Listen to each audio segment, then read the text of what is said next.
Putain, vas-y, on fait la même position. Comment il fait? Voilà, donc ça c'est Spider-Man. Et après, on fait l'autre. Comme ça, voilà. Ouais, c'est mieux réussi que moi. Hey, salut les amis! Aujourd'hui, on va parler de la Reine des Neiges 2, Frozen 2, in English. Oh yes! Oh oui, Elsa, Anna, Olaf! Donc, résumé, maintenant, Elsa, elle maîtrise ses pouvoirs. Et du coup, Elsa et Anna et Olaf et compagnie partent découvrir leurs origines, leur histoire avec leurs amis. Voilà, voilà, voilà.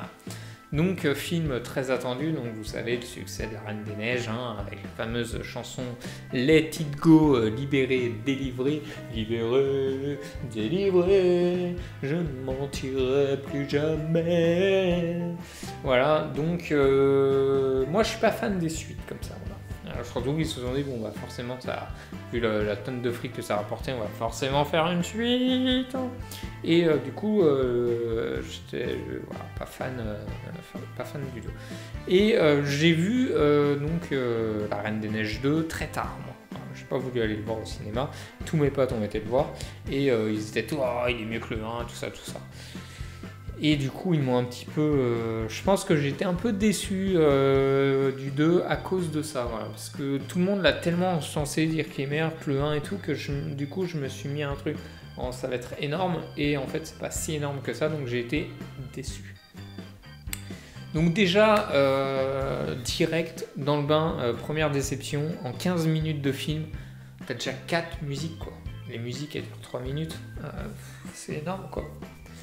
T'as une musique, il parle 2 minutes, une autre musique, il reparle 2 minutes, une autre musique. T'as plus de musique que de paroles en 15 premières minutes, quoi. Tu te dis, mais les gars, t'as trop de musique, quoi. T'as l'impression limite de voir une comédie musicale et les musiques cassent le rythme, voilà.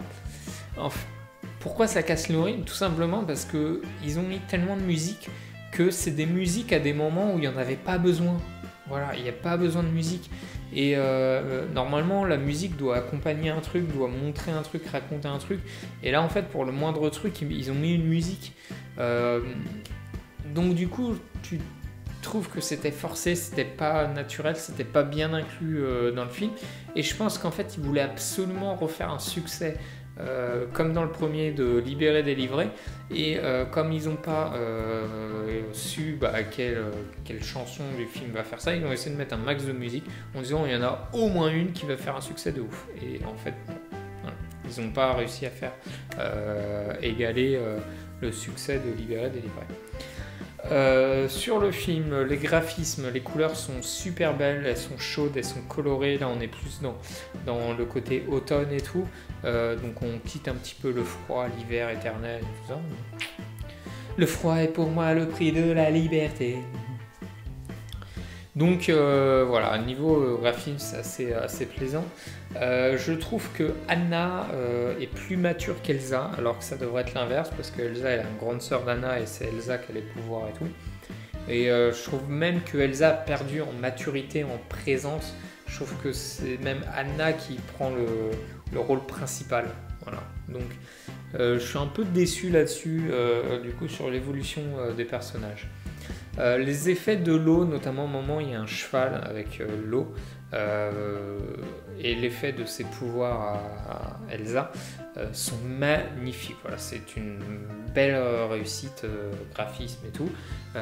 C'est trop stylé, voilà, ça c'est rien à dire, quoi. Et en fait, c'est à partir de la moitié du film où je trouve que ça devient vraiment ouf. La première moitié, je trouve que c'est un peu lent, il y a trop de musique, voilà. Et à partir de la moitié du film, ça commence enfin à devenir ouf et intéressant. Du coup, l'histoire est quand même assez intéressante parce que on apprend quand même beaucoup de choses sur leur histoire, leur passé, et c'est pas mal. Ensuite, la scène avec la musique principale qui était censée détrôner Libéré, délivrer est juste ouf, les amis. Voilà. Donc, niveau imagerie, hein, on va dire, un gratte le nez comme ça. Niveau imagerie, c'est juste ouf. La musique est quand même assez entraînante. Les images sont ouf et tout. Mais ça dépasse pas Libéré Délivré, quoi. Le succès de cette chanson, voilà. Ils n'ont pas réussi à reproduire ce succès. Donc voilà, c'est dommage. Donc je pense que le film est pas mal. D'habitude, les suites, c'est une catastrophe. Là, non, pour le coup, c'est pas une catastrophe. Mais je pense que moi, j'ai été un petit peu déçu parce que tout le monde l'a encensé en disant que c'est mieux que le premier, alors que pas vraiment. Donc je pense que du coup, je m'attendais à un truc trop haut et finalement, j'ai été déçu. Et après, le seul reproche que je peux faire, deux même reproches, c'est il y a trop de musique à des moments où il n'y en a pas besoin. Et deuxième point, c'est sur la maturité des personnages. Voilà. Je trouve que les personnages n'évoluent pas trop, notamment Elsa, je trouve qu'en maturité, elle gagne pas trop, voire à la limite, elle régresse. Donc voilà, je suis un peu déçu là-dessus. Mais le film reste quand même pas mal, du coup, je lui ai mis la note de 3. Voilà. Donc, la moyenne, quoi.